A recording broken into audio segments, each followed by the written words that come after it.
Hey guys, welcome back to the server, and today we are going to get the very basics of the factory setup to start automatically processing ores. Now, I've taken down the machines that were just around the factory, and I have myself a bunch of pipes and stuff, and one thing we're going to need are hoppers. And you'll see what these are. These kind of act like buffers. You can store extra items in them and they'll wait their turn to go into a pipe. This is an alternative to using the obsidian pipe like we did in the nether system. So to make a hopper, we're going to need iron, stone gears, and chests. So let's see here. I have plenty of chests. I have plenty of iron. And let me see here if there's any easy way to craft a stone gear. Nope. Has to be from a wooden gear.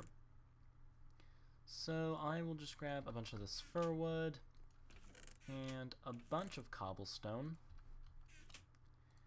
and craftify myself some goodness. Okay. So 8 wooden gears, that means I'll get 8 stone gears. There we go. And we'll just roughly split this up and around. What else am I missing? Chest, right. Okay, there we go. So now we have some hoppers, and we can go over to the factory and start setting up our system. So, if I just pop out here, so the second floor is our automation floor, and you can see I did some cable running, so I have a power cable running all the way up and around here. So, the first machine, of course, is going to be a pulverizer. And that is going to pulverize our stuff, and a liquid transposer just jumped into my inventory. That's fine. And now we want to put 1 and 2. So when you click this, you'll see it has an inventory like a chest. Now if I look up ore, there aren't that many different types of ores, but just in case, do I have any cobble on me? I do. I would like to have 3 of these, so that means we'd have 9 buffer slots. Okay. So next, we're going to throw a chest down. And actually, let's look at the chests. Let's see what type of chest we can make. Now, iron chest. We can make an iron chest, a gold chest. I don't think we could get to diamond, though. We could. We're going to do it. We're going to make a diamond chest for this factory just right off the bat, so we don't have to worry about storage. And as a matter of fact, I think I'll make 2 diamond chests, one for inputs and one for outputs. I mean, that's going to use 4 diamonds, but I think it's worth it. So let's see, I need 4 diamonds, I'm going to need a ton of glass, and I'm going to need gold. Okay. So first, we are going to turn 2 normal chests into 2 iron chests. Okay, so after we've done that, we upgrade them to gold chests. And now we can upgrade these 2 to diamond chests. There we go. And I believe we can do one more time to crystal, which does nothing but just make it look nicer. Yep. Okay, there's our crystal chest. So a crystal chest is no bigger than a diamond chest. You can just see the items floating in it, which is a pretty neat effect, in my humble opinion.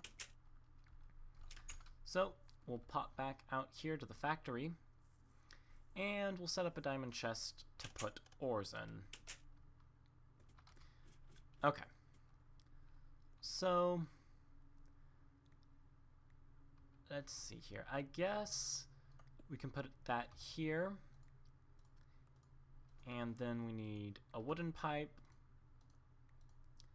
and a redstone engine to power it. And then we need to pop back up here again, and from the wooden pipe we're going to need stone pipes. Okay, so that's going to feed into this hopper, which will feed into this hopper, which will feed into this hopper, which will feed into this pulverizer. Now, you'll notice that right now it's feeding into the yellow. We want to change this configuration to feed it into the blue. And then we want to turn off all of these other sides to make sure nothing funky happens. And then if you see, we can cycle through this, and then both of these will be orange, which means anything that comes out here, we will come out this side. And then all we need is to power it. So yep, there we go, filled up nice and quick. Okay, so now the next thing we need is, where'd it go? An induction smelter, and we're going to put that here. And the first thing we're going to do is we're going to configure it. We're going to turn off this side, and this side. And then we're going to change the top to be these two, and then the side to be the two outputs. And so since this side now has no input, when we output with a cobblestone pipe here, it shouldn't connect. Ooh, I didn't think about it connecting back to the hopper. Okay, so let me just right click that with a wrench, and we'll come out here by 2, and then we will just put where'd it go? The induction smelter right here. Now, like you saw with the liquid transposer and stuff, I could put these right next to each other, but then I wouldn't have the hopper buffer to protect it from overflowing. So that is why I'm doing it this way, so that I can protect the overflow with a hopper. Okay, so now this just has to be reconfigured. This is going to be a doozy since it's in the corner. Maybe there's a better place to put this. One moment. Let's play the position game. So if I put it here, I can go 1, 2, 3, and cobble pipe. There we go, that looks a lot better. And in fact, what I can do, yeah, because then I can still feed it power like that. All I have to do is turn off this side to ensure that nothing goes in it. Turn the top to be both of the inputs and outputs. Turn the bottom ones off, and then make this side both outputs. Okay, there we go. So that looks alright, I guess. I mean, it's kind of interesting pipe configuration. And then that will just go here to a no, it's not what I wanted. Okay, and that will go here to a crystal chest. So let me go grab some different ores and we can test the system. Okay, hey guys, I'm back, and I was just doing some system testing to make sure everything was dandy before I showed it to you. But I do have something I want to point out. I had an induction smelter on the ground, which is for making the glass and stuff. What I needed was a power furnace. I didn't bother showing me make it on camera because you've seen a lot of stuff like it. But there's the recipe there for a powered furnace. And you can see here, I just have the configuration set up. Blue is the top, orange is the side. And now I will show you the backup system. So let's put a couple of iron in, a couple of silver, a couple of copper. Just put all of our gold in, and we have some lead. So we'll just put that all in, and you'll see that as it goes through here, it filters through the hoppers and down, and you'll notice in here this is now full. So this hopper holds these ores until this pulverizer has the extra room to start accepting the items. And so that works out really well, and that same thing will happen over here. And the reason I have extra hoppers, I have a total of 12 inventory slots from these hoppers, is once you fill this, if you do some serious mining, some serious quarry stuff, and you fill this chest, like fill this chest, so it's like overflowing, and it's pumping stacks upon stacks of items, you can have several stacks, or I think you can have about 2 stacks of each ore type sitting in these hoppers and waiting to be processed.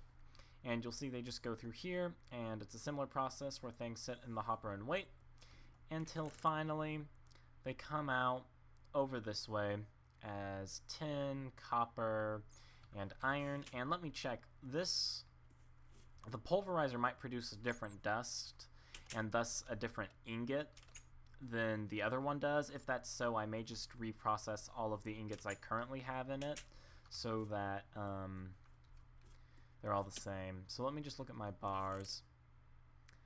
Yeah, it looks like it uses a different type of copper than the industrial craft machine produces.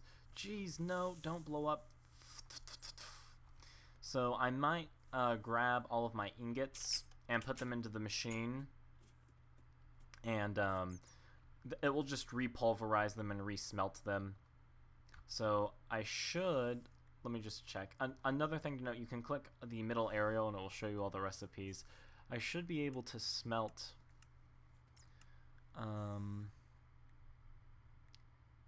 yeah, so I can basically use this system to melt things back down and ensure they are all of the same ingot type so they stack properly.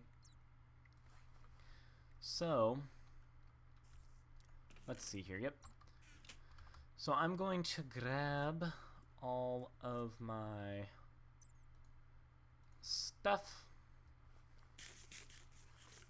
Okay. I want to go clear out my inventory, and first I should put all of the extra ores I happen to have on me in here. Yep.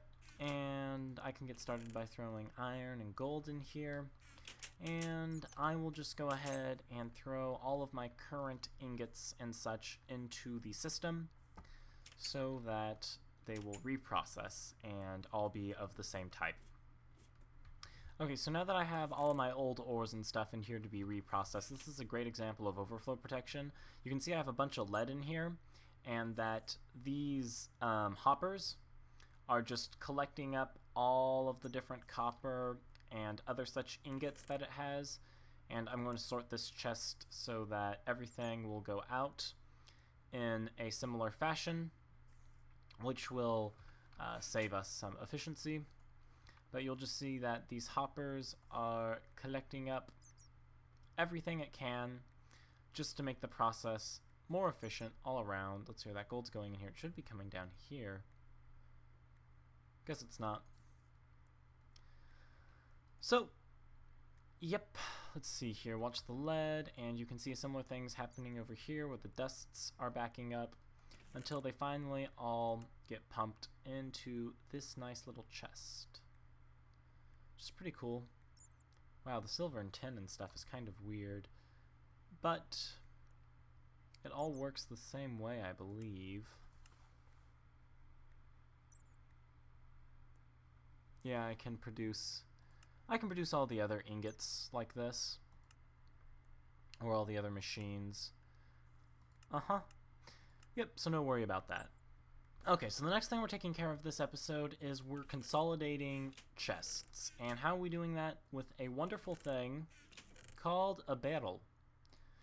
Sadly, these barrels have to be crafted with original Minecraft wood. It does not recognize the newer woods. So just a little side note. So we'll just make a bunch of them, really.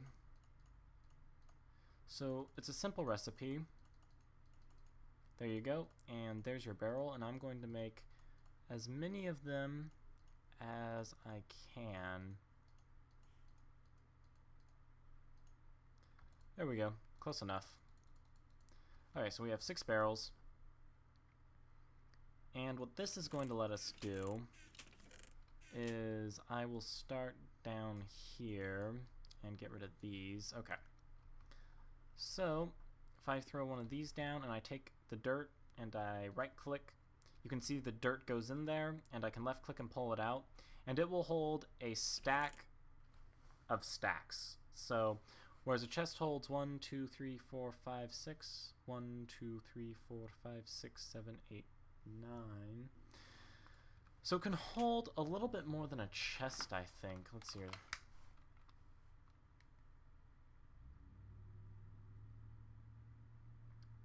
Minus.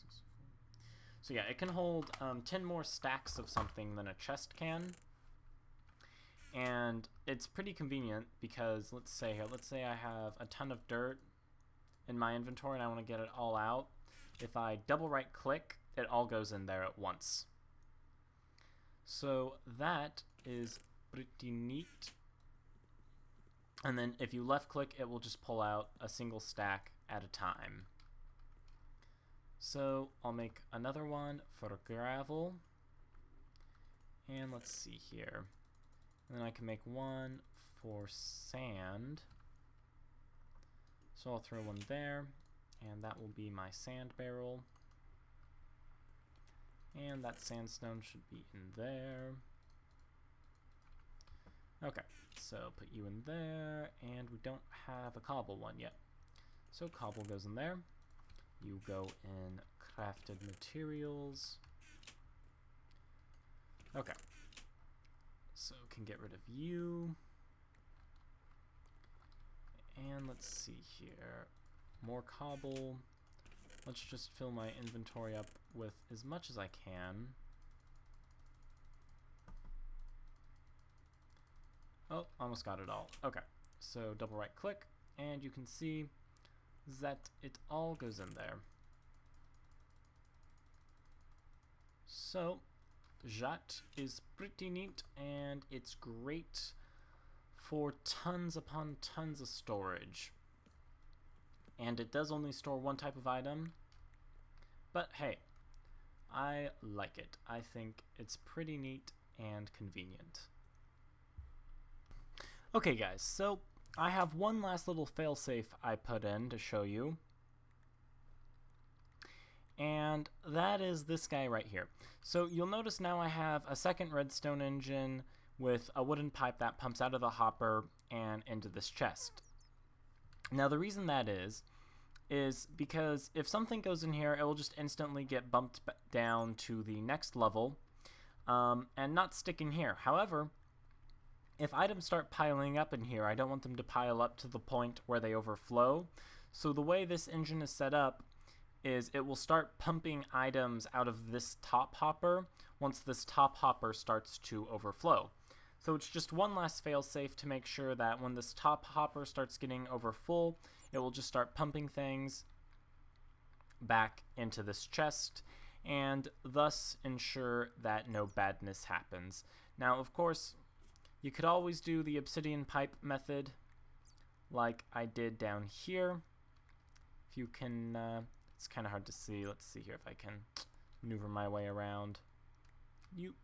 Yep, so you can always do that obsidian pipe method, but I actually prefer the hopper method. I feel like it's much easier to do, even though it looks kind of strange. I feel like it's a much more efficient way of doing things, and I'm not going to necessarily worry about these hoppers overflowing, because since this is only pumping out the same things that it got in return, I don't think these hoppers are going to overflow if these hoppers aren't overflowing.